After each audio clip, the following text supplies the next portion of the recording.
መጥተው እጃቸውን እንደጫነባቸውና በዚያ ምክንያት መንፈስ ቅዱስ እንደተቀበሉ ተናግሯል። ስለዚህ የተጠመቁ ሰዎች ወዲያው መንፈስ ቅዱስን የሚቀበሉበት በጣም የከበረ ምስጢር ነው። ሜሮን እጅ በመጫን በሐዋርያት ዘመን ይፈጸም ነበረ እና ከምስጢረ ሜሮን ጋር በጣም ከፍተኛ ጥምረት የነበረው ግን ደግሞ ራሱን የቻለ ሳክራመንት ነው። ከምስጢረ ሜሮን ማነው ከጥምቀት ጋር ከፍተኛ ቁርኝነት ያለው። ምክንያቱም ወዲያው የተጠመቁ ሰዎች ከተጠመቁ በኋላ የሚቀበሉት መንፈስ ቅዱስን ነው። ስለዚህ ከጥምቀት ጋር በጣም ከፍተኛ ግንኙነት አለው። ግን ደግሞ በቃ ሰው ጥምቀት ተጠመቀ ተብሎ እጅ በመጫን የሚፈጸመው የመንፈስ ቅዱስ ስጦታ አይቀርም። ስለዚህ ደግሞ እሱም ራሱን ችሎ ይፈጸም ነበረ ማለት ነው። የሐዋርያት ሥራ ምዕራፍ 8 ቁጥር 14፣ የሐዋርያት ሥራ ምዕራፍ 19 ቁጥር 5 ላይ ታገኙታላችሁ። እንዲሁም ሐዋርያት እስከሚመጡ ይጠበቅ ነበረ። በሐዋርያት ቀጥታ የሚደረግ ምስጢር ነበረ። በጣም የከበረ ስጦታ የመንፈስ ቅዱስ ስጦታ ስለሆነ በሐዋርያት ቀጥታ የሚፈጸም ነበረ። ጌታችን በወንጌል እናንተ ክፉዎች ስትሆኑ ለልጆቻችሁ መልካም የምታደርጉ ከሆነ የሰማይ አባታችሁማ ለሚለምኑት እንዴት መንፈስ ቅዱስን አይሰጣቸውም ብሎ ከስጦታዎች ሁሉ ከፍ አድርጎ የተናገረው መንፈስ ቅዱስን ነው። እግዚአብሔር የለጋስነቱ መታያ የለጋስነቱ የቸርነቱ መገለጫ ከሆኑ ምስጢራት አንዱ የመንፈስ ቅዱስ ስጦታ መንፈስ ቅዱስ የሚሰጥበት መንገድ ነው። መንፈስ ቅዱስ የመንፈስ ቅዱስ ጸጋ ከሰው ሊገኝ የማይችል ሕይወትን የሚሰጥ ሰውን እንደገና የሚያድስ ሰውን ወደ ተፈጠረበት ጸጋ የሚመልስ በጣም የከበረ ስጦታ ስለሆነ መንፈስ ቅዱስ የሚሰጥበት ስጦታ ነውና በሐዋርያት ቀጥታ ነበር የሚፈጸም። ሐዋርያት እስከሚመጡ እየተጠበቀ የሚሰጥ ጸጋ ነበረ። ከዚያ በኋላ በጥንት ቤተክርስቲያን ምልክቶች አሉ። በአዲስ ኪዳን መጻሕፍት ለምሳሌ ሁለተኛ ቆሮንቶስ ላይ ጳውሎስ እግዚአብሔር ቀብቶናል፣ በእኛ ላይ ማኅተሙን አድርጓል፣ መንፈሱንም በልባችን ውስጥ አሳድሯል ይላል። ሁለተኛ ቆሮንቶስ ምዕራፍ 1 ቁጥር 21 ላይ እግዚአብሔር ቀብቶናል፣ የቀባን እግዚአብሔር ይላል። ከነገራችን ላይ ስማችን ራሱ ክርስቲያን ማለት የተቀባ ማለት ነው። ክርስቲያን ማለት የተቀባ ማለት ነው እና ስማችን ራሱ ከመቀባት ጋር የሚገናኝ ስም ነው። ጳውሎስ የቀባን በመንፈስ ቅዱስ የቀባን ያተመን ይላል። አንደኛ ዮሐንስ ምዕራፍ 2 ቁጥር 20 ላይም ዮሐንስ ወንጌላዊ በመልእክቱ እናንተ ከቅዱሱ ቅባት አላችሁ፣ ስለዚህ ሁሉን ነገር ያስተምራቸዋል ብሎ መንፈስ ቅዱስ የተቀባ ነው። መንፈስ ቅዱስ ሁሉን እንደሚያስተምረን እንደሚገልጥልን ልባችንን ብሩህ እንደሚያደርግልን ተናግሯል። እናንተ ቅባት አላችሁ የሚለው የግሪኩ ክሪዝማ ነው የሚለው ምስጢረ ሜሮን ክሪዝሜሽን ነው የሚባለው። እንደምታውቁት በግሪኩ ቃሉ ራሱ በጣም የሚገናኝ ነው ማለት ነው። አሁን አንዱ ጥያቄው ምንድነው? የሚነሳው ጥያቄ ብዙ ጊዜ ታዲያ ከእጅ ከመጫን ቀጥታ በዚህ በቅባት በተባረከ ሐዋርያት በባረኩት ከሐዋርያት ዘመን ጀምሮ ጳጳሳት በሚባረኩት ቅባት የመንፈስ ቅዱስን ጸጋ የመስጠት ስርዓት እንዴት ተሸጋገረ የሚለው በጥንት ቤተክርስቲያን ትንሽ ብለርድ ነው ማለት ቀጥታ በአዲስ ኪዳን እንደዚህ መተካቱ አልተነገረም። ነገር ግን በጣም ጠንካራ የሆኑ ኤቪደንሶች አሉት። አንደኛ በጣም ለሐዋርያት ቅርብ የሆኑ አባቶች መስክረውለታል። ለሐዋርያት ቅርብ የነበሩ አባቶች ለምሳሌ የአንጾኪያው ቴዎፍሎስ በ180 ኤዲ አካባቢ ዓመተ ምህረት እንግዲህ እስቡት በ100 አካባቢ ኢቭን በጣም የዘገዩት ሐዋርያት ነበሩ። እስከ 90 ምናምን ዓመተ ምህረት ነው ቅዱስ ዮሐንስ ወንጌላዊ ራሱ እስከዛ ነበረ። የእሱ ደቀ መዛሙርት ደግሞ እንግዲህ ከሱ የተተኩት እስከ 160 እስከ 170 አሉ ማለት ነው። በጣም ለሐዋርያት ቅርብ የሆኑ የሐዋርያት ደቀ መዛሙርት ሐዋርያት ራሳቸው የሾሟቸው ሰዎች የነበሩበት ዘመን ላይ ነው ቴዎፍሎስ የጻፈው እና ምን ይላል? በእግዚአብሔር ቅባት ለመቀባት እምቢ አላችሁ፣ ክርስቲያን የተባልነው እኮ ይህን ስለተቀባን ነው ይላል። ጠርጡልያን ወይም ጠርጡለስ የምንለው እሱም በ200 ዓመተ ምህረት አካባቢ አሁንም ሐዋርያት የተኳቸው ሰዎች ለነሱ ቅርብ በነበረ ዘመን ማለት ነው። በአፖስቶሊክ ኤጅ በፖስት አፖስቶሊክ ኤጅ የሚባለው የሐዋርያት ደቀ መዛሙርት ቤተክርስቲያንን በሚያስተዳድሩበት ዘመን ማለት ነው። ኢሚዲየት ደቀ መዛሙርቶቻቸው ከነሱ የተተኩት 1-2 ትውልድ በላይ የማይርቁ በጣም ቅርብ የሆኑ ሰዎች ቤተክርስቲያንን በሚመሩበት ዘመን የነበሩ እነ ተርቱሊያን፣ እነ ሂፖሊተስ ኦፍ ሮም፣ እነ ሲፕሪያን ኦፍ ካርቴጅ ካርታግና የምትባለ ሀገር ጳጳስ የነበረ ቁጵሪያኖስ፣ እነዚህም ሶስተኛው ክፍለ ዘመን መጀመሪያ 250 አካባቢ 200 ለምሳሌ ሂፖሊተስ 215 አካባቢ። ከዛ በኋላ ወደኋላ ደግሞ በጣም እነ ቅዱስ ቄርሎስ ዘኢየሩሳሌም፣ እነ አምብሮስ ኦፍ ሚላን የሚላኑ ሊቀ ጳጳስ አምብሮስ፣ ቅዱስ አምብሮስ፣ እነ ዲዮናሲዮስ ብዙ አባቶች ጽፈውበታል። ስለዚህ በጣም ለሐዋርያት ቅርብ የሆነ የአባቶች ምስክርነት አለው ማለት ነው። ሁለተኛው በጣም ጠንካራው ምልክት በሁሉም ቦታዎች መሆኑ ነው። ሎካል ትራዲሽን አይደለም። እንግዲህ ልብ በሉ፣ በጥንት ቤተክርስቲያን ሆኖ ሎካል ያልነበረ ነገር ከሆነ ምንጩ ከሐዋርያት ነው። ምክንያቱም ሎካል የሆነ ነገር በድንገት ተነስቶ በሁሉም ዓለም ላይ ሊደርስ አይችልም። ኢትስ አጌንስት ሪዝን። ከሰው አእምሮ አጌንስት ሪዝን ነው። ይሄ ሎካል የሆነ በአንድ አካባቢ በድንገት የተነሳ ነገር የዓለም ቤተክርስቲያን ሁሉ መመሪያ እንዴት ሊሆን ይችላል? በምን አግባብ? ነገስታት ፎርስ አደረጉት እንዳንል በእነዚህ ዘመናት ቤተክርስቲያን በነገስታት የምትሳደድበት ዘመን እንጂ ቤተክርስቲያን በነገስታት የሚመሩባት ነገስታት ኢንተርቪን የሚያደርጉባት ዘመን አልነበረም። እግዚአብሔር እንደውም ይህንን ያደረገው ለበጎ ሳይሆን አይቀርም። እስከዛ ዘመን ድረስ ቤተክርስቲያን የነገስታት እጅ የቀነሰው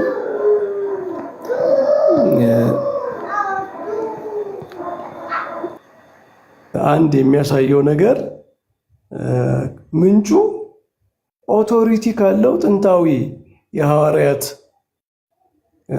ትራዲሽን እንደሆነ ያሳያል። ምክንያቱም በሁሉም አብያተ ክርስቲያናት ሐዋርያዊ ስልጣን የሌለው ነገር በዛ አጭር ዘመን ውስጥ እንደዛ ተስፋፍቶ ሊመጣበት የሚችል ምንም አመክንዮ የለም ማለት ነው። ስለዚህ አባቶቻችን በቤተ ክርስቲያን ታሪክ የተናገሩት ነገር ታሪኩን መቀበል ብቻ ሳይሆን አመክንያዊ የሆነ ታሪክ ነው። ምንድነው? ሐዋርያት በሁሉም ቦታ መድረስ ሲከብዳቸው ይህንን የሜሮን ቅባቱን ባርከው በሁሉም ቦታ በእሱ ካህናት እያጠመቁ መንፈስ ቅዱስን እንዲሰጡ፣ መንፈስ ቅዱስን እንዲያድሉ፣ የመንፈስ ቅዱስን ጸጋ እንዲያድሉ አደረገው የሚለው ታሪክ የጥንት ቤተክርስቲያን ታሪክ፣ ቤተክርስቲያናችን የምትተርከው ታሪክ በጣም ከአመክንዮ ከሰው ልጅ አስተሳሰብ ጋር ራሱ የሚሄድ ነው። ምክንያቱም በዚህ መንገድ ባይሆን ኖሮ በሁሉም አብያተ ክርስቲያናት በሁለተኛው ክፍለ ዘመን ላይ ተስፋፍቶ በሁለተኛው ክፍለ ዘመን ላይ የሚታወቅ ስርዓት ሊሆን አይችልም። እንዲህ አይነት ምንም የለም። ኢትስ አጌንስት ኮመን ሴንስ ማለት ነው። ደግሞ በጣም ጥልቅ የሚያደርገው ነገር እንግዳ ስርዓት ሊደረብበት የሚችል ጉዳይ አይደለም። ይሄ እንደ የመንፈስ ቅዱስ መስጫ ስርዓት እኮ ነው። መንፈስ ቅዱስ የሚታደልበት ምስጢር እኮ ነው። ቤተ ክርስቲያን በዚህ ጉዳይ ላይ ዋዘኛ ትሆናለች ብሎ ማሰብ እንዴት ይቻላል?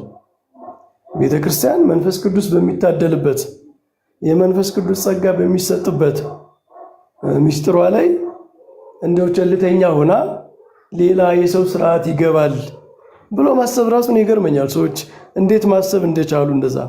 በሁሉም ዓለም ያለችዋ ቤተክርስቲያን በምዕራቡም በምስራቁም ያለችዋ ቤተክርስቲያን መንፈስ ቅዱስ በሚሰጥበት ምስጢር ላይ ሌላ አዲስ ሰው ሰራሽ ስርዓት አመጣች ብሎ ማሰብ፣ ሰዎች እንደዚህ ማሰብ እንዴት እንደሚችሉ ራሱ ይገርማል። የቤተ ክርስቲያን ሚስጥራቶቿን እንዲህ ነው እንደምትይዘው እንዴ? ሚስጥረ ቁርባን፣ ሚስጥረ ጥምቀትን እስኪዩዋቸው በጣም ሲሪየስ የሆነ ስርዓት ጥበቃ ነው ያላቸው። ሚስጥረ ሜሮንም ከነሱ አንዱ ነው። ስለዚህ ሐዋርያዊ መሰረት ባይኖረው፣ ሐዋርያት ባይመሰርቱት ኖሮ በምንም ታምር በሁለተኛው በሶስተኛው ክፍለ ዘመን ላይ ሚስጥረ ሜሮንን በሁሉም አብያተ ክርስቲያናት ያለ ሚስጥር ያለ ሳክራመንት ሆኖ ልናገኘው በፍጹም አንችልም። እና ምዕመናን በዚህ በጣም እርግጠኛ መሆን ይቻላል። በቤተ ክርስቲያን ያመነ ቤተ ክርስቲያንን መንፈስ ቅዱስ እንደሚጠብቃት፣ ቤተ ክርስቲያን ሚስጥራቶቿን በተለይ መንፈስ ቅዱስ የሚሰጥባቸውን ጸጋ የሚገኝባቸውን ሚስጥራት እንዴት ከትውልድ ወደ ትውልድ በጥንቃቄ እንደምታስተላልፍ ለሚረዳ ለሚያውቅ ሰው የጥንት ቤተ ክርስቲያንን ጥብቅነት አደራዋን ለመጠበቅ ምን ያህል ጥብቅ እንደሆነች ለሚያውቅ ሰው በሚስጥረ ሜሮን ላይ የሚነሳው ክስ ዝም ብሎ እንደሆነ እናያለን። ነገራችን ላይ አንዳንድ የፕሮቴስታንት ትራዲሽኖች ከሚስጥረ ሜሮን ጋር የሚገናኙ ስርዓቶች አሉ። ለምሳሌ በአንግሊካን፣ በሉትራን ክሪዝሜሽን አላቸው። የኮንፊርሜሽን በቅባት የሚፈጸም ስርዓት አላቸው። ያው ሁሉም አልጣሉትም ከነሱ መካከል ግን በጥንታዊቷ ቤተክርስቲያን ትራዲሽናል የሆነ ነገር ጠብቀው በሚኖሩ አብያተ ክርስቲያናት የጥንት ቤተክርስቲያንን ትውፊት ጠብቀው በሚኖሩ አብያተ ክርስቲያናት ሁሉ አለና ይሄ የሚስጥረ ሜሮን ትምህርት መሰረቱ በአዲስ ኪዳን መጻሕፍት ያለ ዋናው ጉዳዩ ኢሴንሻል የሆነ ዶክትሪኑ በአዲስ ኪዳን መጻሕፍት አለ። የአበው ምስክርነት አለው ከሐዋርያት ዘመን በኋላ የተነሱ የቅርብ አባቶች።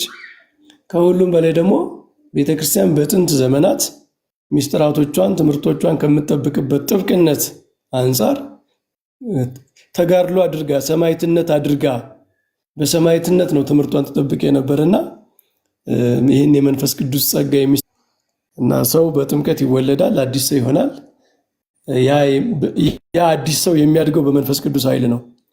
በሚስጥረ ሜሮን በምናገኘው የመንፈስ ቅዱስ ጸጋ ያድጋል። ክርስቶስን ወደ ማመን ያድጋል። በመንፈስ ቅዱስ ይሰራል ማለት ነው። ሰው በየጊዜው እስከ መጨረሻው ድረስ እየተሰራ እያደገ ክርስቶስን ወደ መምሰል ይሄዳል ማለት ነው እና ይሄ ታላቅ ምስጢር ነው። ይህንን ካልን ስለ ሚስጥረ ሜሮን ወደ ዛሬ እንድንነጋገርባት ወደ አሰብኳት ርዕሳችን እንሄዳለን። ሮሜ ምዕራፍ 8 ቁጥር 2 ላይ ቅዱስ ጳውሎስ የሕይወት መንፈስ ሕግ የሚል አለ። የሕይወት መንፈስ ሕግ ምንድን ነው? ብዙ ጊዜ የጳውሎስን መልእክታት የሚተረጉሙ ሰዎች ቅዱስ ጳውሎስን የሕግ ተቃራኒ አድርገው ያስባሉ። ጳውሎስ ሕግን እንደሚቃወም በሕግ መኖርን እንደሚቃወም አድርገው የሚያስቡ ሰዎች አሉ። በስህተት ማለት ነው። ይህ ስህተት ነው። ቅዱስ ጳውሎስ የሚቃወመው ስፔሲፊካሊ የሕግ ስራ ብሎ የሚቃወመው በብሉይ ኪዳን ሕግጋት አሉ። አይሁድን ከአሕዛብ የሚለዩ የግዝረት የመባልት የሆኑ ስርዓቶች አሉ። አሕዛብ እነሱን ካልፈጸሙ ክርስቲያን መሆን አይችሉም እያሉ ይከራከሩባቸው እነዚህ ቢጽ ሐሳውያን የሚባሉ ሐሰተኛ ወንድሞች የሚባሉ መነሻቸው ከአይሁድ የሆነ ክርስትናን የተቀበሉ ግን ክርስትናን ሲቀበሉ በኮንዲሽን የሙሴን ስርዓታት እንደያዙ በተለይ እነዚህ ቅዱስ ጳውሎስ ጊዜያዊ ናቸው ሞግዚት ናቸው ያላቸውን ሁሉ አይ ሞግዚት አይደሉም ይዘናቸው ነው የምንኖር፣ አሁንም አንለቃቸውም፣ እነሱን ያላዘ ሰው እንደውም ከኛ ጋር አብሮ አይበላም አይጠጣም፣ ክርስቲያኑ ነው መቆጠር አይችልም እያሉ ይገዳደሩ ነበረ። ገላትያ 2 ላይ እንደተጻፈው ቅዱስ ጳውሎስ እነሱን ነው በጣም ከሕግ የሚቃወመው። ሁለተኛ ሕጉን የሚነቅፈው እንደ ጀነራል ደግሞ ሕጉን የብሉይ ኪዳንን ሕግ የሚነቅፈው ሕጉ ያዛል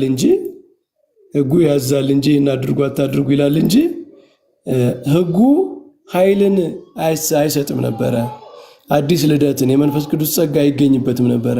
ስለዚህ ለመፈጸም አስቸጋሪ ስለሆነ ኃጢአትን እየቆጠረ የባስ የሰው ልጅ በደለኝነት ይቆጥር ነበረ ነው የሚለው። የሞት ሕግ የባርነት ሕግ የነበረው ለዛ ነው። ስለዚህ ሕጉ በሰው ልጅ በብሉይ ኪዳን በነበረበት የሰው ልጅ ደረጃ እየኮነነ ነበረ። ምክንያቱም ሰው የሚሰራበት ኃይል አልተሰጠውም ነበር፣ ገና አላገኘም። አዲስ ተፈጥሮ ነው፣ የመንፈስ ቅዱስ ጸጋ፣ ልጅነት፣ ብርታት፣ ኃይል፣ ጥንካሬ ያላገኘበት ዘመን ነበረ። በዛ ዘመን ደግሞ ሕግን መፈጸም ስለማይችል ሕጉ ኃጢአቱን እየቆጠረበት እንዲሁም በራሱ ላይ መርገም ያመጣ ነበረ። ስለዚህ ቅዱስ ጳውሎስ ሕግን የሚቃወምበት አንደኛ እነዚህ ሪቹዋልስ የብሉይ ኪዳን ሪቹዋልስ አሉ። በብሉይ ኪዳን የተነገሩ ስርዓታት እነዚህ ጊዜያዊ ናቸው፣ መነሻቸውም የሚያልፉ ናቸው። ጊዜያዊ ናቸው። እስራኤልን ከአሕዛብ ለመለየት እንደ አጥር ቅጥር የነበሩ ሕጎች ናቸው። እነሱ በቃ ክርስቶስ ሲመጣ አልቀዋል። አሁን ግዝረት የድህነት ጉዳይ አይደለም። ለምሳሌ በዚህ ዘመን እንደዚህ አይነት ጉዳዮችን ነው። የሕይወት መንፈስ ሕግ የሚለው ግን ምንድን ነው? ቅዱስ ጳውሎስ የሕይወት መንፈስ ሕግ የሚለው ጌታ ሕጉን ያስተማረበትን በዚህ በተራራው ስብከት ያስተማረው ሕግ አለ። ለቀደሙት እንዲህ እንደተባለ ሰምታችኋል። እኔ እንዲህ የብሉይ ኪዳንን ሕግ የሚያጸነውን አጽንቶ የሚፈጽመውን ፈጽሞ የሚሻሻለውን አሻሽሎ በአጠቃላይ ጌታ ሕጉን እንደገና አጽንቶታል። ከነገራችን ላይ የተፈጸመው ተሽሮ ሳይሆን የተሰጠበትን ዓላማ ሲፈጽም ነው። ለምሳሌ ግዝረት የተሰጠበት ዓላማ ሲያልቅ በቃ ተከናወነ፣ ተፈጸመ ማለት ነው። ስለዚህ ሕግጋትን በዚህ መንገድ ወደ አዲስ ኪዳን ተላልፈዋል ማለት ነው። ወደ አዲስ ኪዳን መጥተዋል። ለምሳሌ የፍቅር ሕግጋት ቅዱስ ጳውሎስ ፍቅር የሕግ ሁሉ ፍጻሜ ነው ይላል። ተዋደዱ፣ እርስ በርሳችሁ ተዋደዱ ይላል። እንዲሁም የሚያጸድቀውን ሕግ ሲናገር የሚያጸድቀው ሕግ በፍቅር ማለት የሚያጸድቀውን እምነት ሲናገር በፍቅር የሚሰራ እምነት ነው የሚያጸድቀው ይላል። እንግዲህ ስቡት፣ እምነት ራሱ በፍቅር ከሰራ ብቻ ነው፣ ፍቅር ካለበት ነው የሚያጸድቀው ብሏል። ስለዚህ ሕግ ማለት ፍቅር ነው። በቃ የሕግ ዓላማ ፍቅር ነው። ስለዚህ ኢሰንሱ የብሉይ ኪዳን ሕግ ወደ አዲስ ኪዳን ፐርፌክቱ ነው መጥቷል። ሕጉ ፐርፌክት መሆን ብቻ ሳይሆን የምንችልበት የመንፈስ ቅዱስ ጸጋም ተሰጥቶናል። አሁን የመንፈስ ቅዱስ ጸጋ ተሰጥቷል። የመንፈስ ቅዱስ ጸጋ ተሰጥቷል። ዛሬ የምናከብረው በዓል ጰራቅሊጦስ መንፈስ ቅዱስ ቤተክርስቲያን ላይ የወረደበት በሐዋርያት አማካኝነት ለሰው ሁሉ ለክርስቲያኖች ሁሉ የተሰጠበት በዓል ነው እና መንፈስ ቅዱስ ከተሰጠን በኋላ እንደ ብሉይ ኪዳን ሰዎች ሕግን መፈጸም የማንችል ነን፣ ደካሞች ነን አንልም። ይሄማ የክርስቶስን ማዳን ከንቱ ማድረግ ይሆናል ማለት ነው። ክርስቶስ እኛን ሕግን ለመፈጸም የምንችል መውደድ የምንችል እግዚአብሔርን መውደድ የምንችል ሰዎችንም መውደድ የምንችል ካላደረገን እንደ ሙሉ በሙሉ አድኖናል እንዴት እንላለን? ከመዳን አንዱ እኮ አቅመቢስ ከመሆን መውጣት ነው። የመዳን አንዱ መገለጫው አቅመቢስ ከመሆን በክርስቶስ ሁሉን የሚችል መሆን፣ ኃይልን በሚሰጠኝ በክርስቶስ ሁሉን እችላለሁ እንዳለው ጳውሎስ እሱን መሆን ነው። ስለዚህ የሕይወት መንፈስ ሕግ ይላል ጳውሎስ ሮሜ 8 ቁጥር 2 ላይ እንግዲህ በክርስቶስ ኢየሱስ ላሉት አሁን ክህነት የለባቸውም ካለ በኋላ በክርስቶስ ኢየሱስ ያለው የሕይወት መንፈስ ሕግ ከኃጢአትና ከሞት ሕግ አርነት አውጥቶኛልና ይላል። ስለዚህ ሕግ አለ፣ አሁን ሕግ አለ፣ የምንመራበት ሕግ አለ። ግን የማን ሕግ ነው? በክርስቶስ ኢየሱስ ያለው የሕይወት መንፈስ ሕግ። በክርስቶስ የተማርነው ከሱ ያየነው በሱ መንፈስ የምንፈጽመው ማለት ነው። በክርስቶስ መንፈስ የምንፈጽመው ሕግ ከክርስቶስ ጋር አንዱ ነን። እሱ ግን እኛ ቅርንጫፍ ሆነን የምንፈጽመው ሕግ የሕይወት መንፈስ ሕግ አለ ማለት ነው። ስለዚህ ጳውሎስ አጌንስት ሕግ አይደለም። ጳውሎስ የሕግ ተቃራኒ አይደለም። ጳውሎስ ሕግን የሚኮንንበት ሕግን የሚቃረንበት የራሱ አስፔክት አለው፣ የራሱ መንገድ አለው። እሱም አይሁድ ለራሳቸው መለያ ናሽናል ፕራይድ የአይሁዳዊነትን ኩራት የአይሁዳዊነትን ትምክህት ለማስቀጠል የሚፈልጓቸው ሕግጋት ነበሩ። እንደ ግዝረት፣ እንደ የመባለት እነዚህ ስርዓቶች እነሱን ጳውሎስ በቃ እግዚአብሔር ለአብርሃም የሰጠው ተስፋ አሕዛቡን ሁሉ ስለሚያጠቃልል አሕዛብ ወደ ክርስትና የሚመጡበት ዘመን ስለደረሰ እንደዚህ አይነት ህግጋትን ለእናንተ ለጊዜው የተሰጡ እንደ ሞግዚት እንዲያቆያችሁ የተሰጡ ህግጋትን ካልቀጠሉ አሕዛብም ያን ካልፈጸሙ ብላችሁ አታስቸግሩ ነው የጳውሎስ ዋናው ሐሳብ እሱ ነው። ግልጽ ነው። እስኪ አንዳንድ ሐሳቦች እንቀበል። ግልጽ ከሆነ አሸናፊ ቀድሞ የገባ አሸናፊ ነው። ቃለ ሕይወትን ያሰማልን መምህር። አሸናፊ አለህ አለውኝ። ቃለ ሕይወትን ያሰማልን። አሚን አሚን። ግልጽ ነው የተነጋገርነው። ግልጽ ነው። በጣም ግልጽ ነው። በጣም ግልጽ ነው።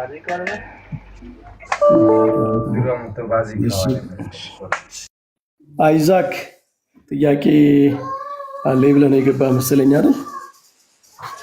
አይደለም መምህር፣ አጠቃላይ ባሉት ሀሳቦች ላይ በስፋት የሚነሳውን ሀሳብ አይተን የሚጨመር ካለን እንላለን ብዬ ነው። ክሬተር ብዙ ጊዜ በኮሜንት የሚያግዘን ወንድማችን ነው። እሺ መምህር፣ መጀመሪያ በጣም አመሰግናለሁ እዚህ ቤት በመገኘቴ። በጣም የማከብሩት መምህር ኖት፣ በጣም የማደንቆት ኖት። በጣም ቴንኪዩ። እና የእኔ ጥያቄ ምንድን ነው፣ አሁን ይህ ህግ ሲባል እንደሚያውቁት አሁን የእንትኖች ጂዊሾች እስካሁን የሚጠቀሙበት እንትን አለ ወደ 613 አይ ቲንክ እንደዛ መሰለኝ። አሁን ከቶራ ላይ የወጣው ህግ ማለት ነው። እነሱ ህግ ብለው የሚጠሩት ወደ 613 ይደርሳል፣ ግዝረትን ጨምሮ ማለት ነው አይ ቲንክ። እና ሌሎቹንም አሁን ከ613ቱ አሁን ይሄ ህግ ሲባል ግዝረትን ብቻ ነው ወይ ለይተን የምናወጣው? ሌሎቹስ አሁን 613 የተባልነው የቶራ የሙሴ መጽሐፍ ላይ የወጡት እንትን ብቻ ነው ወይ ግዝረት ብቻ ነው ወይ እንትን የሚባል?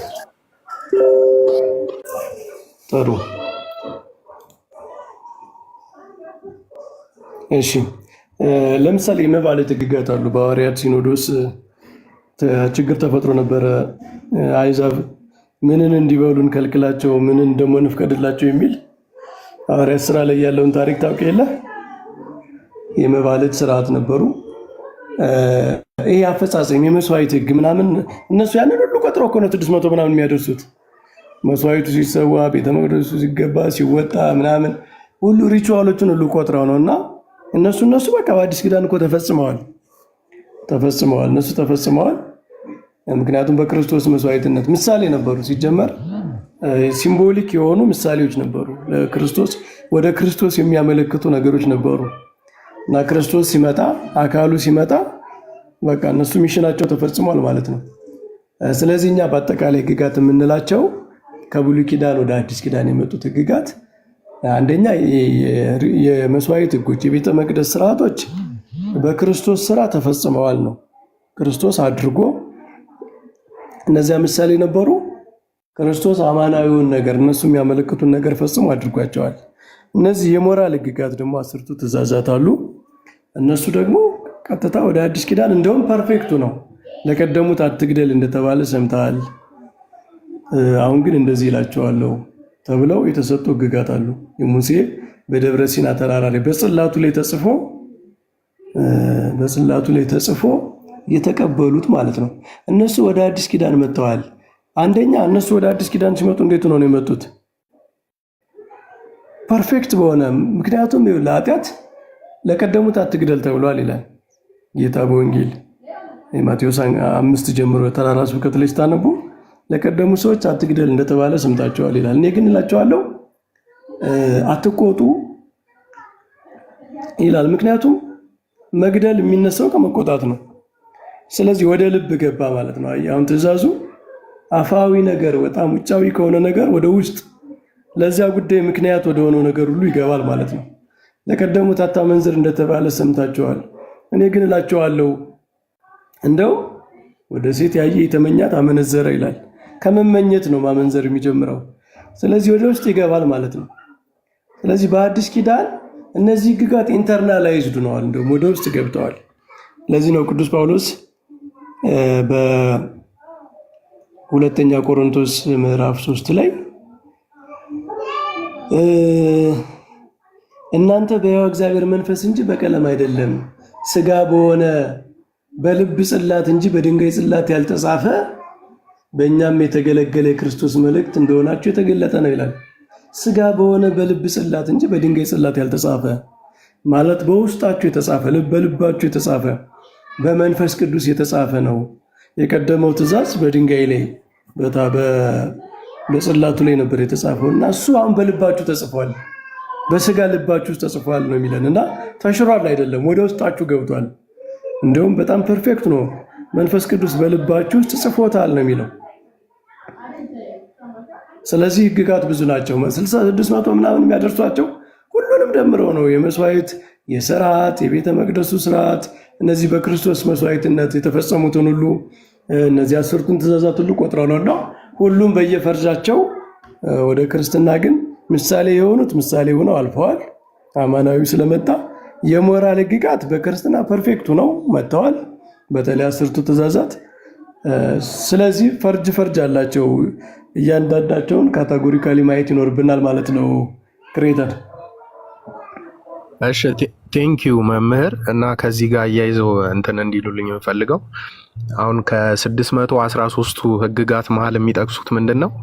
የወራት አሁን ለምሳሌ ሰዓት፣ ሳምንት፣ ወር፣ አመት ተብሎ የምንቆጥረው አለ አይደል? እሱን የወር አቆጣጠር ለእስራኤል ለእኛ ብቻ ነው እግዚአብሔር የሰጠው እና ሌላው ዓለም በወር የመቁጠር ሞራል የለውም። ሲጀመር ወር ለእኛ ነው የተሰጠው የወር አቆጣጠር የሚሉት እንትን አላቸው እና እሱንም እስኪ አያይዘው። ያው ከርዕስ ከወጣው ግን ሶሪ። ከነገራችን ላይ ለእስራኤል የተሰጠ ለቤተ ክርስቲያን ያልተሰጠ ነገር የለም። ምክንያቱም ቅዱስ ዮሐንስ አፈወርቅ ምን ይላል? ምኩራብ ዘራች እኛ ሰበሰብን ነው የሚለው። ኦሪት በኦሪት የተዘራውን ነገር ያጨደችው የሰበሰበችው ቤተ ክርስቲያን ነች እና በብሉይ ኪዳን የነበረ ለብሉይ ኪዳን ሰዎች የተሰጠ ለአዲስ ኪዳኗ ቤተ ክርስቲያን ያልተሰጠ ነገር የለም ማለት ነው። ምክንያቱም ዓላማው ራሱ እግዚአብሔር ብሉይ ኪዳንን ሲመሰረት አዲስ ኪዳንን እያሰበ ነው እንጂ በብሉይ ኪዳን በቃ እንዲያልቅ እንዲደመደም አይደለም። የብሉይ ኪዳን መሸጋገሪያ ነው። ቅዱስ ጳውሎስ እንደ ሞግዚት እንዳለው ሞግዚት አንድ ሰው እስኪያድግ ድረስ የምትጠብቅ ነች አይደል? የልጅነት ዘመንን የሚያግዝ ነው። ስለዚህ የሞግዚት ስርዓት ነው የብሉይ ኪዳን የነበረው፣ እሱ ተፈጽሟል አሁን። ስለዚህ የዚያ በምሳሌ ሆነው አማናዊ ሆነው ህግጋቱ ፐርፌክቱ ነው ወደ አዲስ ኪዳን መጥተዋል። ዘመናት አዝማናትም ሁሉ በአጠቃላይ ወደ አዲስ ኪዳን መጥተዋል። ለምሳሌ ፋሲካን እየው፣ የፋሲካ የሌሎችም ስርዓቶች እኮ የበዓላት ስርዓቶች በአዲስ ኪዳን አሉ። ለምሳሌ የዛሬው በዓል ምንድን ነው የሚባለው? በብሉይ ኪዳን የነዶ በዓል ነው አይደል የሚባለው? እነዚህ የብሉይ ኪዳን በዓላት አሉ። በዓለ መጸለት፣ የመኸር፣ ፋሲካ፣ የድንኳን በዓል፣ እንዲህ በዓላት በአዲስ ኪዳን ተተክተዋል። ፋሲካ፣ ትንሣኤ፣ የበኩራት በዓል ማነው? በዓለ ጴንጤቆስጤ። ስለዚህ በዓላቱ ራሱ መጥተዋል ማለት ነው። ወራቱም ቤተ ክርስቲያን በፈለገችው መንገድ ከአዲስ ኪዳን ሚስጥር ጋር በሚሆን መንገድ አሻሽላ ፐርፌክት አድርጋ ወስዳቸዋለች። ምክንያቱም የአዲስ ኪዳን የተፈጸሙ ኢቨንቶች አሉ። የጌታ ልደት፣ የጌታ ትንሣኤ፣ እነዚህ የመሳሰሉ ነገሮች በዚህ በቤተ ክርስቲያን የቸርች ሳይክል የዘመናት መለዋወጥ መፈራረቅ ውስጥ እነሱም ተካተው በቤተ ክርስቲያን ውስጥ አሉ ማለት ነው። እና አጭሩ መልስ ምንድን ነው? ለኦሪት ለእስራኤል የተሰጠ ለቤተ ክርስቲያን ያልተሰጠ ነገር የለም ነው። ምክንያቱም በኦሪት እግዚአብሔር ሲያደርገው የነበረው ለቤተ ክርስቲያን መሸጋገሪያ ስለነበረ። ግልጽ ነው ክሬተር? አዎ ቴንኪዩ በጣም መምህር። በቃ አንድ ነገር ሜንሽን ብቻ ላድርግ፣ ጥያቄ ሳይሆን ቴሌግራም አካውንት ቢከፍቱና እዛ ላይም ቢያስተምሩን መልካም ይሆናል ብዬ አስባለሁ። ቴሌግራም ይሻላል ከቲክቶክ? አይ ሁለቱም ሳይመልታኒስሊ መሄድ የሚችሉ ነገሮች ስለሆኑ እዛም ላይም በቴሌግራምም ቢመጡ ጽሁፎች እንደዚህ ፒዲኤፍ እያዘጋጁ ቢያጋሩን አሪፍ ይመስለኛል ማለት ነው። እስኪ እሞክራለሁ። እስኪ ጊዜንም አመቻችቼ በጣም ጥሩና የተነሳንበት ርዕስ የህይወት መንፈስ ህግ። ህግ የህይወቱ ነው፣ ሕያው የሚያደርጉ ነው፣ የመንፈሱ ነው፣ በመንፈስ ቅዱስ የሚፈጸሙ ነው። በአዲስ ኪዳንም የእግዚአብሔር ህግ አለ ለማለት ነው። ህግ አለ፣ ያለ ህግ የሚኖር ህይወት የለም ነው። በአዲስ ኪዳንም በብሉይ ኪዳንም ህግ አለ። የብሉይ ኪዳን ህግ ጊዜያዊ ነገር ነበረው፣ ፍጹም ያልሆነ ነገር ለጊዜው የተሰጠ ነበረው። ጊዜያዊ የሆነው ነገር ተፈጽሞ ፍጹም ያልሆነው ነገር ፍጹም ሆኖ እንደገና የሰው ልጅ ለህግ መሆን፣ አሁን ህግ መሰጠቱ ብቻ ሳይሆን ሰው ህግን መፈጸም ይችላሉ የሚለው ከባድ ጥያቄ ነው። ህግን መፈጸም የሚችል መሆን አለበት ሰው ህግን ለዚህ ሲሰጠው። ስለዚህ በአዲስ ኪዳን በመንፈስ ቅዱስ ጸጋ መንፈስ ቅዱስ በሰው ልጆች ውስጥ በማደሩ ምክንያት የሰው ልጅ ኃይል አግኝቷል፣ ታድሷል። ህግጋትን መፈጸም መውደድ የሚችል ሆኗል። ፍቅር ራሱ አንዱ የመንፈስ ቅዱስ ፍሬ ነው እንደምታውቁት። ስለዚህ የህይወት መንፈስ ህግ ተብሏል። የወንጌል ህግ ወንጌል ህግ ነች። ወንጌል ህግ ነች። ቅዱስ ጳውሎስ ህግን አይደለም የሚቃወመው፣ ወንጌል ራሷ ህግ ነች። ግን ምን አይነት ህግ ነች? የህይወት መንፈስ ህግ ነች። እንደ ብሉይ ኪዳን የሞት አይደለችም፣ ማለት ከሞት የማታድን አይደለችም። የብሉይ ኪዳን ሰው ህግን ቢፈጽም ራሱ ከሞት አይድንም ነበር። እንደምታውቁት መጨረሻው ሞት ነው። ከሞት የሚያድን ህግ አልነበረም። ስለዚህ የሞት ህግ ይለዋል ጳውሎስ። ህግን እንደ ባርነት ያየዋል። ለምንድን ነው? ብዙ ሰው መፈጸም የማይችለው ነገራችን ላይ ሸክም ነው እና በብሉይ ኪዳን መፈጸም የማይችል ውስጥ ስለነበረ ህጉን በዚያ መንገድ ጳውሎስ ጠቅሶታል። አሁን ግን ሰው በአዲስ ተፈጥሮ መልካሙን ስራ ለማድረግ በክርስቶስ ኢየሱስ ተፈጠርን ይላል። መልካም ስራ ለማድረግ ስለተፈጠርን እንደገና አዲስ ተፈጥሮ ስላገኘ በዚህ አዲስ ተፈጥሮ ምክንያት ህግን በመንፈስ የምንፈጽም ሆነናል ማለት ነው። ለዛ ነው የህይወት መንፈስ ህግ የሚለው። ስለዚህ በአዲስ ኪዳን ህግ አለ። ወንጌል ራሱ ህግ ናት። ህግ ስላለ ፍርድ አለ። ነገራችን ላይ ህግ ካለው ጊዜ ፍርድ አለ። ህግ የተሰጠው አካል ይጠየቃል። ፈጽሟል፣ አልፈጸምክም። ለዛ ነው በመጨረሻው ፍርድ ያለው። በመጨረሻ በክርስቶስ የፍርድ ዙፋን ፊት ሁላችንም እንቆማለን። ለምን? ህግ ስላለ። ህግ ባይኖር ኑሮ ተጠያቂነትም የለም ነበር። ህግ ግን ካለ ተጠያቂነት አለ። ስለዚህ የአዲስ ኪዳን ህግ ምን አይነት፣ የወንጌል ህግ ምን አይነት ነው? ግን እንደ ብሉይ ኪዳኑ የብሉይ ኪዳኑ ህግ ቀጥታ እንዳለ አይደለም። ፍጹም የሆነው ፍጹም ሆኖ ሰው ታድሶ ሕያው ሆኖ መፈጸም በሚችልበት ሁኔታ ኃይል ተሰጥቶት፣ የመንፈስ ቅዱስ ኃይል ተሰጥቶት የሚፈጽመው ስለሆነ ጳውሎስ የህይወት መንፈስ ህግ ይለዋል ማለት ነው። ይህችን ጉዳይ ዛሬ ያው ከመንፈስ ቅዱስ በዓል ጋር ከበዓለ ጰራቅሊጦስ አንጻር እንድንነጋገር ነው። ሌላ የገባችሁ ሰዎች ክርስቲያን መምህርዬ የአንድ ጥያቄ ብቻ ይፈቀድልኛል? እሺ እሺ። አሁን ከዛሬው በዓል ጋር ተያይዞ ነው ከይቅርታ ጋር እና መንፈስ ቅዱስ አሁን ፐርሰኑ ራሱ ነው የወረደላቸው በእሳት አምሳል ወይስ የጸጋውን የተቀበሉት ማለት እንችላለን ሐዋርያት? አይ መንፈስ ቅዱስ ጸጋው ነው የተሰጠው። ግን ምን መሰለ ወረደ ሲባል መንፈስ ቅዱስ ቤተክርስቲያንን የሚመራበት በክርስቶስ የተፈጸመውን በሞቱ በትንሣኤው የተፈጸመውን ነገር የሚያስቀጥልበትና ክርስቶስን ራሱ በመንፈስ ቅዱስ በኩል የምንገናኝበት በሚስጥራተ ቤተክርስቲያን በመንፈስ ቅዱስ ነው። ያ ኤጅ መጀመሩን ኢናጉሬት መደረጉን ለማሳየት ነው መንፈስ ቅዱስ ወረደ የሚለው። የመንፈስ ቅዱስ ኤጅ ማለት መንፈስ ቅዱስ ቤተክርስቲያንን የሚመራበት ነገር በአደባባይ በአዋጅ መጀመሩን የሚያሳይ እንጂ መውረድ ምናምን የሚባለው ለክርስቶስ ስጋዌ ነው፣ በሰው ስጋ መመላለስ ነው። ለመንፈስ ቅዱስ ሲነገር ግን ዘይቤያዊ ንግግር ነው። መውረድ ማለት መንፈስ ቅዱስ ቤተክርስቲያንን የሚመራበት ነገር መታወጁን፣ ከዚያ በኋላ ቤተክርስቲያን የመንፈስ ቅዱስን ጸጋ መስጠት ትችላለች፣ ተጀምሯል በይፋ የሚለው ማብሰሪያ ነው። በአካል አይደለም። በአካል መንፈስ ቅዱስ በአካል በሁሉም የመንፈስ ቅዱስ አካል ረቂቅ ነው። ሲጀመር በሰው አካል ውስጥ አይወሰንም። መንፈስ ቅዱስን በፍጡራን አካሉን በፍጡራን ውስጥ አትወስነው። ስለዚህ በጸጋው ነው የሚባለው። በአካል ከሆነ ወደ ኢንካርኔሽንም ስለሚሄድ አካላዊ አካሉ የመንፈስ ቅዱስ አካል ሲጀመር ከአብ ከወልድ ዙፋንም ጋር አብሮ የተቀመጠ እንጂ ያንን ለቆ የመጣ አይደለም። ለወልድ ወረደ ሲባል ስጋዊ ነው ሰው መሆኑ ነው። ለመንፈስ ቅዱስ ደግሞ ሰዋያዊ አነጋገር ነው ኦፊሱን መቀበሉን። የመንፈስ ቅዱስ ዘመን መንፈስ ቅዱስ የክርስቶስን ስራ ለምዕመናን የሚያከፋፍልበት ዘመን መጀመሩን የሚያሳይ ነውና እኔ ባለኝ መረዳት እኔ በማውቀው ጸጋው ነው መውረድ የተባለውም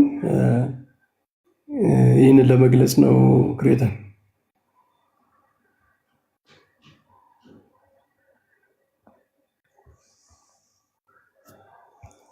ይሰማል በጣም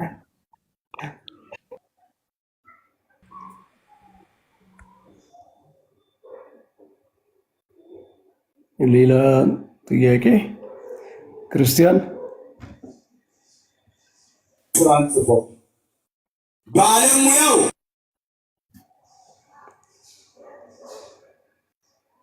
እሺ፣ ሌሎቻችሁ የወጣችሁት ይሰማል? መምህር ይሰማል? እኔ እየተማርኩ ነው እና አንዳንድ ኦርቶዶክስ ነኝ እኔ አንዳንድ ጥያቄዎች አለኝ፣ ግን እዚህ ጋር እርሱ ሌላ ስለሆነ ችግር የለም ሌላ ቀን እጠይቃለሁ። ልማር እዚህ ሆኜ ወይም ደግሞ ወርጄ እማራለሁ ቦታ ከፈለጉሽ። እሺ፣ አይ ችግር የለም እሱ ቦታ ስላለ ችግር የለም። እሺ እሺ መምህር ገዛኸኝ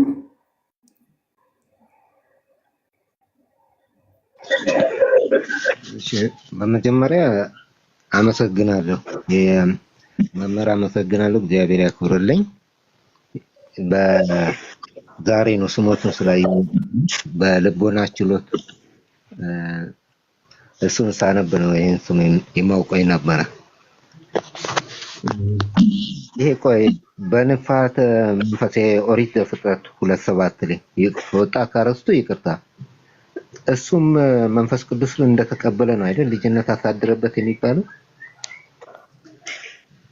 አይሰማም? ይሰማል። አይ እሱም ጥያቄ ተፈጥሮብኝ ነው። ዘፍጥረት ያለው ልጅነት አሳደረበት ጸጋ አሳደረበት ነው እንጂ ሰው መጀመሪያ ዝም ብሎ የሆነ ሬሳ ሆኖ እግዚአብሔር እፍ ሲልበት ያወነ ለማለት አይደለም።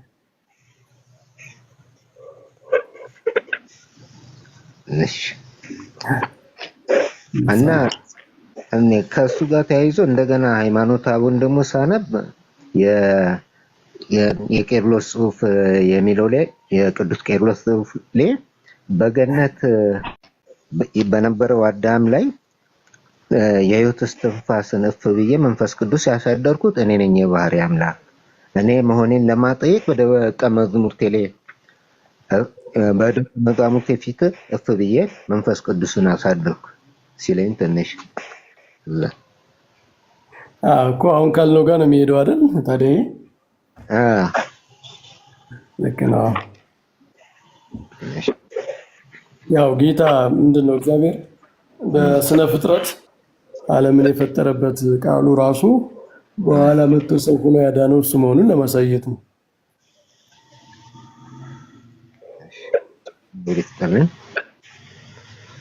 በጣም ጥሩ። ሌላ ጥያቄ ከሌላችሁ ያው ብንጨርስም አንዳንድ ጉዳዮች ላይ እንደዚሁ እየተነጋገሩ መውጣት ይቻላል መሰለኝ። ብዙ ትምህርት ሲበዛ ልብ ያደክማል አይደል?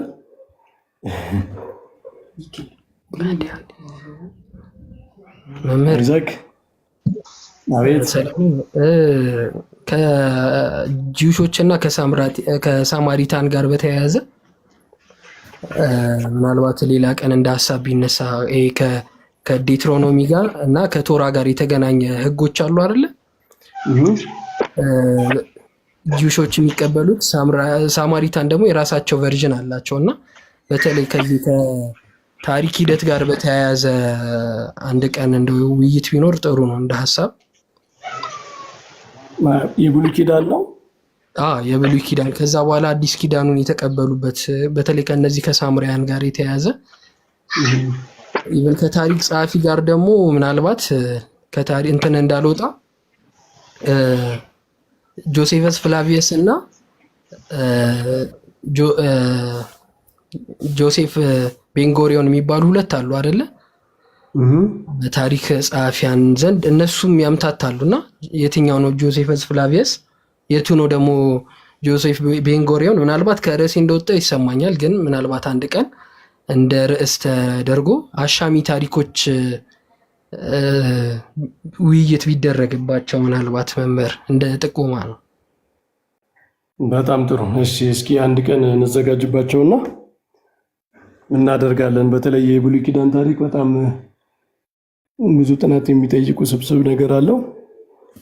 እስኪ እንሞክራለን ግን። እሺ መምህር። እሺ ወንድማችን፣ ሌሎች ጥያቄዎች ካሉ? ሃይሚ ሰላም። ሰላም መምህር፣ እንዴት ናችሁ? እንኳን አደረሳችሁ። እንኳን አብራ ደረሰን። እንዴት ነሽ? በዓል እንዴት ነው? እግዚአብሔር ይመስገን መምህር። መልካም። ከታች የሆነ ጥያቄ እየጻፍሽ አይቼው ነበር። አዎ፣ እሱን ቢያብራሩልኝ። ማለት መንፈስ ቅዱስ በአካል የወረደበት እንትን አይደለም። ክርስቶስ ደግሞ ከማረጉ በፊት ማጽናኙ መንፈስ ልክላቸዋለሁ ብሏል አይደለም ለሐዋርያት። ስለዚህ ጸጋውን ማለቱ ነው። ያ መንፈስ ቅዱስ እኮ በፊትም ነበረ። ለምሳሌ ጌታችን ሲጠመቅ በርግብ አምሳል መጥቶ አረፈበት ይላል አይደል? መንፈስ ወደ ምድረ በዳ መራው ይላል። ስለዚህ መንፈስ ቅዱስ አሁን በፊት ስራ ሳይሰራ የነበረ በሰማይ ብቻ በዙፋኑ ብቻ የነበረ በዚህ በምድር ላይ በፊት ስራ ያልሰራ አይደለም። ግን እልክላችኋለሁ ማለት በቃ ጌታ እሱ ሄዶ የመንፈስ ቅዱስ ዘመን መንፈስ ቅዱስ ስራ የሚሰራበት መንፈስ ቅዱስ ጌታችን የተናገረውን ትምህርት በልባቸው የሚያሳድርበት ጸጋውን የሚሰጥበት ዘመን ይጀመራል። እሱ መጀመሩን ለማሳየት እንጂ መንፈስ ቅዱስ በፊት ያልነበረ ክርስቶስ በምድር ላይ ሲመላለስ ያልነበረ በኋላ የመጣ አይነት እንደዚህ አይነት ትርጉም የለውም። ምክንያቱም እግዚአብሔር በሁሉም ቦታ እኮ ነው አይደል ያለ፣ የሚሄድ የሚመጣ አይደለም። እግዚአብሔር ከዙፋኑ ላይ ያለ በምድር ላይ ሞልቶ አለ እና ስራ መስራቱን ነው የሚያሳየው። የተለየ ስራ መጀመሩን፣ የሆነ ፌዝ መጀመሩን በድነት ታሪክ አዲስ ፌዝ በመንፈስ ቅዱስ ከዚህ በኋላ ክርስቶስን ራሱ በመንፈስ ቅዱስ ነው የምናውቀው። መንፈስ ቅዱስ ነው ከክርስቶስ ጋር የሚያገናኘን የሚለው ያ የመንፈስ ቅዱስ ኢኮኖሚ ኦፍ ሳሊቬሽን አለ። በድነት ቅደም ተከተል የመንፈስ ቅዱስ ስራ መጀመሩን ለሁሉም ጸጋውን መስጠት ነው። በፊትም ይሰራ ነበር። ጌታ ሲጸነስ በመንፈስ ቅዱስ ግብር ነው። በጥምቀቱ መጥቶ መንፈስ ቅዱስ በርግብ አምሳል ወርዶ መስክሮለታል። በፊትም እየሰራ ነበረ። በክርስቶስ ዘንድ እየሰራ ነበረ። ያ በክርስቶስ ዘንድ ይሰራ የነበረው ስራ አሁን ለቤተ ክርስቲያን ደግሞ የሚሰጥበት ዘመን፣ ቤተ ክርስቲያን በአጠቃላይ የምትቀበልበት ዘመን፣ እሱን ኦፊሻሊ ኢናጉሬት የሚደረግበት የሚታወጅበት የሚደረግበት ጊዜ እሱን ለማሳየት ነው እንጂ ጌታ መንፈስ ቅዱስ በምድር ላይ ያልነበረ ሆኖ አዲስ ይመጣል የሆነ መልእክተኛ ከሌላ ሀገር ወደ ሌላ ሀገር እንደምትልኪው አይነት በዛ አይደለም። መንፈስ ቅዱስ በሁሉም ቦታ አለና የተለየ ስራ መጀመሩን የሚያሳይ ንግግር ነው። አይም እሺ መምህር ቃልዎት ያሰማልን። ሌላው ደግሞ ቁጥሩን አላስታውስም፣ በጊዮርጊስ ዘጋስጫ በመጽሐፍ ምስጢሩ ላይ መንፈስ ቅዱስ ሲወርድ እመቤታችንን በመካከላቸው እንዳለች ይናገራልና እመቤታችን ላይ መንፈስ ቅዱስ ወረደ ማለት እንችላለን ያስብላል ወይስ? በዚያ በጰራቅሊጦስ ዕለት መንፈስ ቅዱስ የወረደው ቤተክርስቲያን ላይ ነው። በአጠቃላይ ያቺ ቤተክርስቲያን የመጀመሪያዋ ቤተክርስቲያን የክርስቶስ ደቀ መዛሙርት በተሰበሰቡበት ነው። ስለዚህ ይሄ ነው ሳይል ነው የወረደው ማለት ነው። እመቤታችን ከዛ በፊት መንፈስ ቅዱስ የለም ማለት አይደለም።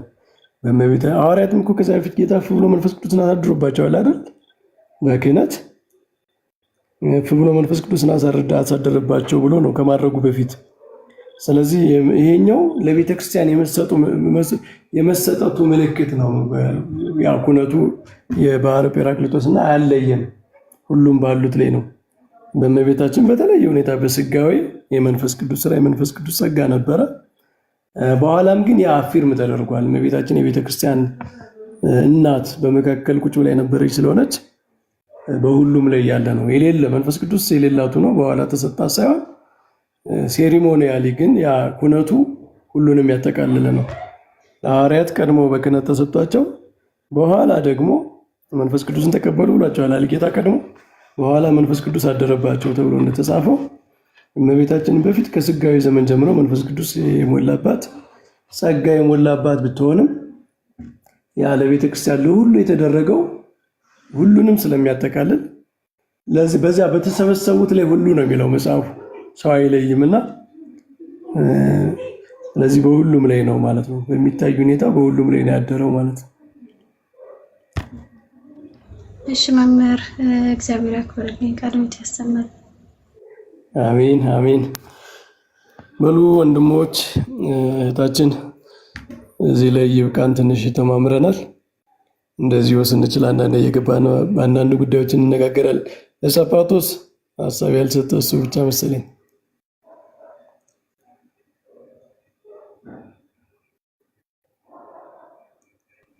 ይቅርታ ግን መምህር ከቻሉ ቴሌግራም ቢከፍቱ እንደገና ደግሞ እንደዚህ ሁሉ ቢያንስ በሳምንት 3 እንደዛ ቢገቡ አሪፍ ነው ያስባሉ። እሺ አሁን እኮ በዚህ ሳምንት ራሱ 1-3 ቀን ገባው እንደዚህ ሞክራለሁ። ቴሌግራም ከፍታለሁ። እስኪ አለኝ አክቹአሊ በደንብ ስላልተዋወቀ ነው። አንድ ቴሌግራም ግሩፕ አለኝ፣ በሱ እንጀምራለን። እሺ እናመሰግናለን መምህር። ያሉትንም የቴሌግራም አካውንት ያስተዋውቁንና ይበልጥ ደግሞ ፌስቡክ ላይ የሚያጋሩ ጽሁፎችን እዛ ላይ ለማጋራትም እንዲህ አይነት ትምህርቶች ያሉ እንትን ለማለትም አንዳንድ ፒዲኤፎችንም ሼር ለማድረግ በጣም ይጠቅመናልና እሱን ቢያስተዋውቁን። ቀጥሎ ደግሞ በቀጣይነት ግዝረት በጥምቀት እንደተተካ ያው አንድ ጽሁፍ ቢያጋሩን ሙሉ መረጃ እንዲኖረን እሱ ላይ የተወሰነ ያህል ቢሄዱበት በቀጣይ። እስኪ ሁሉንም ያው የጊዜ ሁኔታም ትንሽ ያስቸግራል። ሌላ ተጨማሪ ስራዎች ስላሉ ግን በቻልኩት መጠን ቀስ በቀስ እነዚህን አደርጋለሁ። ባገኘሁት ጊዜ ሞክራለሁ።